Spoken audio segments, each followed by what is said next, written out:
American president Donald ട്രംപിന്റെ നേതൃത്വത്തിലുള്ള board of peace തയ്യാറാക്കിയതും Hamas തത്വത്തിൽ അംഗീകരിച്ചതുമായ 15-ന ഗാസ സമാധാന പദ്ധതി പൂർണ്ണമായും തള്ളി ഇസ്രയേൽ പ്രധാനമന്ത്രി ബെഞ്ചമിൻ നെതന്യാഹു. പ്രതിവാര മന്ത്രിസഭാ യോഗത്തിലാണ് വാഷിംഗ്ടണുമായുള്ള അഭിപ്രായ വ്യത്യാസങ്ങൾ പരസ്യമാക്കിക്കൊണ്ട് ഇസ്രയേൽ സമാധാന കരാർ നിരസിച്ചത്. വരുന്ന ഒക്ടോബർ 27-ന് നടക്കാനിരിക്കുന്ന ഇസ്രയേൽ പൊതുതെരഞ്ഞെടുപ്പിന് മുന്നോടിയായി സ്വന്തം സഖ്യത്തിലെ തീവ്ര വലതുപക്ഷ ഘടക കക്ഷികളെ തൃപ്തിപ്പെടുത്താനും ഭരണം നിലനിർത്താനുമുള്ള തന്ത്രപരമായ നീക്കമായാണ് നെതന്യാഹുവിന്റെ ഈ നിർണായകമായ പ്രഖ്യാപനം വിലയിരുത്തപ്പെടുന്നത്. ഹമാസ് പൂർണ്ണമായും ആയുധം വെച്ച് കീഴടങ്ങാതെ ഗാസയിൽ നിന്ന് ഇസ്രയേൽ പ്രതിരോധ സേന 1 മില്ലിമീറ്റർ പോലും പിന്മാറില്ലെന്ന് നെതന്യാഹു വ്യക്തമാക്കി.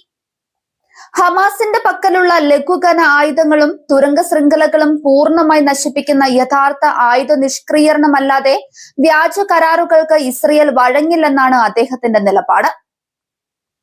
ഡൊണാൾഡ് ട്രംപിനെ വൈറ്റ് ഹൌസിലെ ഏറ്റവും അടുത്ത സുഹൃത്തായി വിശേഷിപ്പിച്ചെങ്കിലും ഇസ്രയേലിന്റെ സുരക്ഷാ താൽപര്യങ്ങൾക്ക് വിഘാതമാകുന്ന കാര്യങ്ങളിൽ അമേരിക്കയെ എതിർക്കാൻ തനിക്ക് യാതൊരു മടിയുമില്ലെന്നും അദ്ദേഹം കൂട്ടിച്ചേർത്തു.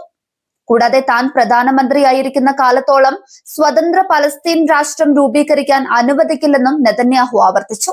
അന്താരാഷ്ട്ര നിരീക്ഷണത്തിൽ പുതിയ പലസ്തീൻ ടെക്നോക്രാറ്റ് ഭരണകൂടത്തിന് അധികാരം കൈമാറുന്നതിനും അന്താരാഷ്ട്ര സമാധാന സേനയുടെ സാന്നിധ്യത്തിൽ ഇസ്രയേൽ സേന ഘട്ടം ഘട്ടമായി ഗാസയിൽ നിന്ന് പിന്മാറുന്നതിനുമായിരുന്നു പദ്ധതി വിഭാവനം ചെയ്തത്. എന്നാൽ ഇസ്രയേൽ പൂർണ്ണമായും സൈന്യത്തെ പിൻവലിക്കാതെയും ആക്രമണം അവസാനിപ്പിക്കാതെയും ആയുധം താഴെ വെക്കില്ലെന്ന ശാഠ്യത്തിലാണ് ഹമാസ് നിൽക്കുന്നത്.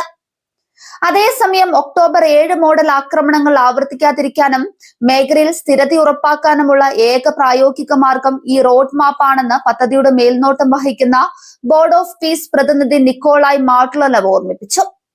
സ്വന്തം രാഷ്ട്രീയ ലാഭങ്ങൾക്കും തെരഞ്ഞെടുപ്പ് നേട്ടങ്ങൾക്കുമായി സമാധാന ശ്രമങ്ങളെ അട്ടിമറിക്കരുതെന്നും നെതന്യാഹുവിൽ ശക്തമായ സമ്മർദ്ദം ചെലുത്തണമെന്നും ഹമാസ് വക്താക്കൾ അമേരിക്കയോടും മധ്യസ്ഥ രാജ്യങ്ങളോടും ആവശ്യപ്പെട്ടിരിക്കുകയാണ്.